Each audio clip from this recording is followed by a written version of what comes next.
11th. So yesterday I have discussed regarding the company limited by shares, chapter number 8, types of companies. ठीक है. So next part is company limited by guarantee. Clear? So company limited by guarantee, like the in such a company the liability of member is limited to such amount as they agree to contribute to the assets of the company. In the event of its being wound up, this amount is known as guarantee and it is stated in Memorandum of Association. You know, Memorandum of Association is a charter of a company.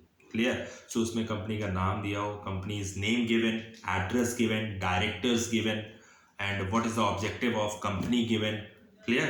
So this is the charter, and second name is the chartered, and first name is the Memorandum of Association. So the amount guaranteed by the members can be called up only at the time of winding up. ठीक है? It is therefore in the nature of reserve capital.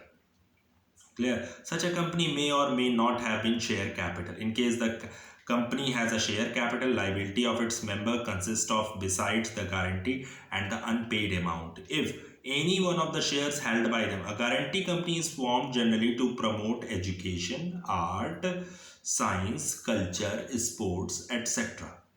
A guarantee company is formed generally to promote education, art, science, culture, sports, etc. Trades association, chamber of commerce, stock exchange, sports club, etc. are often organized as a companies limited by guarantee. The article of association of such a company must just like Nepal club. Clear? So जहाँ पे जो club जो रहता है, suppose trade association, chamber of commerce जो रहता है वो बिजनेस पर्सनस के लिए बनाया जाता है. क्लियर? सो बिजनेस पर्सन के लिए चैम्बर ऑफ कॉमर्स बनाया जाता है. कितना टैक्स, जैसे सपोज चैम्बर ऑफ कॉमर्स का क्या क्यों क्रिएट किया गया चैम्बर. अगर किसी इंडस्ट्रियलिस्ट को कोई प्रॉब्लम होती है, ठीक है, सो इंडस्ट्रियलिस्ट प्रॉब्लम कहाँ लेकर जाएगा? डायरेक्ट तो चीफ मिनिस्टर के पास जाएगा नहीं वो. तो सबसे पहले वो अपने बिजनेस के लिए, सपोज करो उसके पास इंडस्ट्री है और बगल में उसको रोड की नीड है, तो वो रोड की नीड के लिए डायरेक्ट तो चीफ मिनिस्टर के पास जाएगा नहीं. तो उसको सबसे पहले बिजनेस में जो चैम्बर ऑफ कॉमर्स रहता है वो एक एसोसिएशन है बिजनेस पर्सनस का, जहाँ पे टैक्सेस से रिलेटेड, बिजनेस से रिलेटेड, रोड से रिलेटेड क्या होता है, डे बाय डे डिस्कशंस होते हैं. ठीक है? सो सारे उसमें बिजनेस के मेंबर्स आते हैं, तो वहाँ मीटिंग्स प्रोवाइड होती है. और चैम्बर ऑफ कॉमर्स जो रहता है वो गवर्नमेंटल रहता है, बट उसमें जो जितनी भी चीज़ें रहती हैं इन्वॉल्व, वो बिजनेस पर्सन ही कुछ पैसा, मतलब 10%, 20%, जिसको जितना जितना शेयर होता है वो as a fees chamber of commerce को प्रोवाइड करता है. और जैसे सपोज करो चैम्बर ऑफ कॉमर्स हो गया, नेपाल क्लब हो गया, या ये जितने भी हैं, एजुकेशन आर्ट सिस्टम हो गए, स्टॉक एक्सचेंज हो गया, स्पोर्ट्स क्लब्स हो गए, ये सारी चीज़ें हैं, ये limited by guarantee. The article of association such a company must state the member of members which the company is to be registered. यानी ये भी एक तरीके की कंपनी रहती है जो पूरी तरीके से रजिस्टर्ड होनी चाहिए. ठीक है? सो जैसे सपोज करो एक एग्जांपल ले रहे हैं, जैसे स्टॉक एक्सचेंज है. ठीक है? सो वो पब्लिकली है. ठीक है? सबके सामने है, सब लोग उसमें पैसा लगाते हैं, शेयर्स हो गया, डिवेंचर्स हो गया. तो वो आप तो पैसा लगा रहे हो, बदले में आपको क्या दे रही है? वो एक तरीके से प्रॉफिट दे रही है, डिविडेंड देती है, जो डिविडेंड का काम करती है. ठीक है? सो नेक्स्ट थिंग है नॉट प्रॉफिट कंपनीज. जैसे section 25 companies are usually setup to promote commerce, art, science, religion or any other useful public objective have to deploy profit or other income. ठीक है? To further these aims, distribution of dividend to members is prohibited. यानी जो company profit के लिए काम नहीं करती है, ठीक है, जो कंपनियां प्रॉफिट के लिए काम नहीं करती हैं, सीधा उसको हम लोग क्या बोलते हैं? Not for profit companies. ठीक है? यानी वो प्रॉफिट के लिए काम नहीं करती है. जैसे हम लोग ये कह सकते हैं अनलिमिटेड क्या distribution of dividends to member is prohibited. यानी अगर हम लोग स्टॉक एक्सचेंज में पैसा लाते हैं पैसा लगाते हैं तो इसका मतलब है हम वहाँ से डिविडेंड कमाते हैं, ठीक है। Dividend it just like a profit के वे में हम कमाते हैं डिविडेंड, और डिवेंचर्स पे पैसा लगाया तो इंटरेस्ट कमाया। तो ऐसी कंपनीज को हम बोलते हैं कंपनीज लिमिटेड बाय गारंटी, ठीक है। Next, not for profit companies, ऐसी कंपनीज जो प्रॉफिट के लिए काम नहीं करती हैं उसको हम क्या बोलते हैं, नॉट फॉर प्रॉफिट कंपनीज। तो उसमें पहला पॉइंट है अनलिमिटेड लाइबिलिटी कंपनी।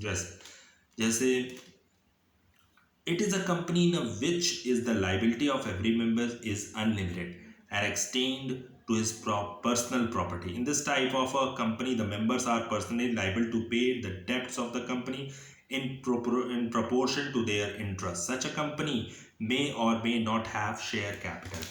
ऐसी कंपनीज की कोई शेयर कैपिटल नहीं रहती है, ठीक है, या वो पब्लिकली जाके मार्केट में पब्लिक से पैसा नहीं मांगती है, ठीक है। So but the creators of such a big company cannot sue the member directly.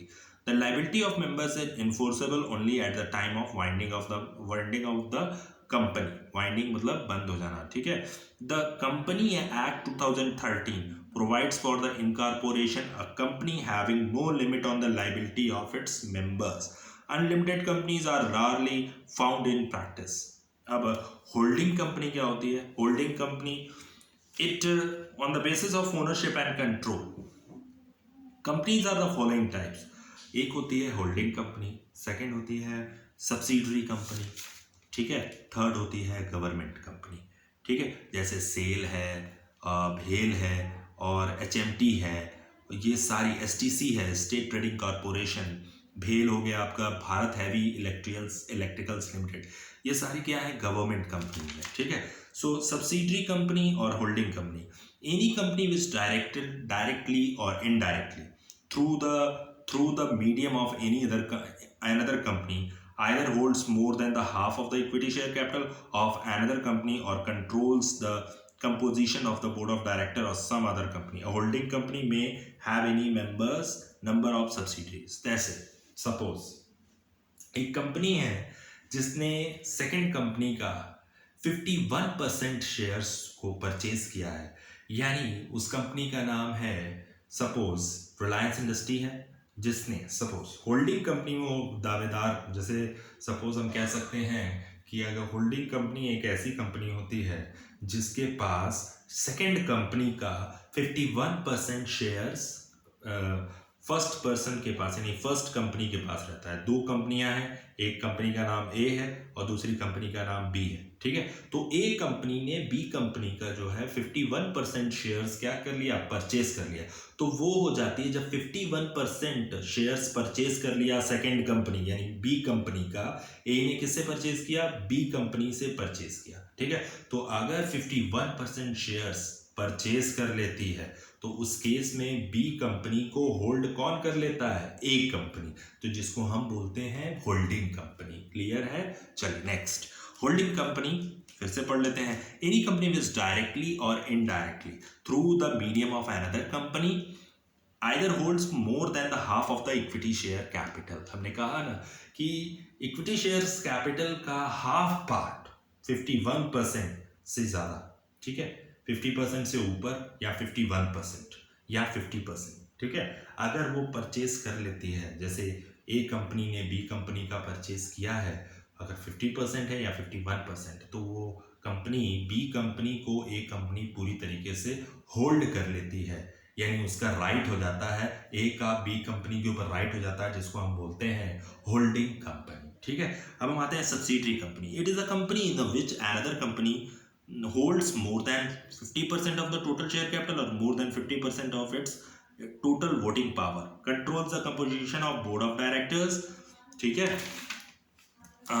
suppose in the Castenbergs any company owned or controlled by another company, जैसे हम ये कह सकते हैं अगर किसी कंपनी की कैपिटल का 50% पार्ट, ठीक है, या उसका टोटल वोटिंग पावर का 50% पार्ट कोई कंपनी अगर होल्ड कर लेती है, control the composition of the board of directors, तो उसकी पूरी तरीके से एक तरीके it just like a similar to holding company, ठीक है। सो होल्डिंग कंपनी का डिफरेंस यही है कि होल्ड कर लेता है बाय होल्डिंग मोर देन जो a company may become a holding company of another company to in either of the following three ways. Bye holding more then 50%। अभी हमने डिस्कस किया था कि 50% से ऊपर अगर उसके शेयर्स को परचेज कर ले रही है ये कंपनी तो वो पूरी तरीके से होल्डिंग मानी जाती है। एकदम क्लियर कट दिया है।